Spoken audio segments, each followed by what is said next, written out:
You ask Tiger to solve. This deals with linear equations with one unknown. The final result is c equals -1/9. Let's solve it step by step. Group all constants on the right side of the equation. Subtract 1/3 from both sides. Combine the fractions. Combine the numerators. Reduce the zero numerator.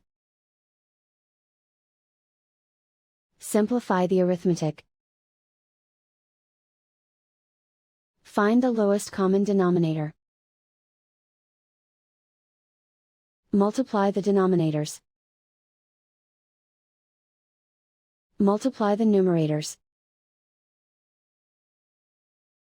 Combine the fractions. Combine the numerators.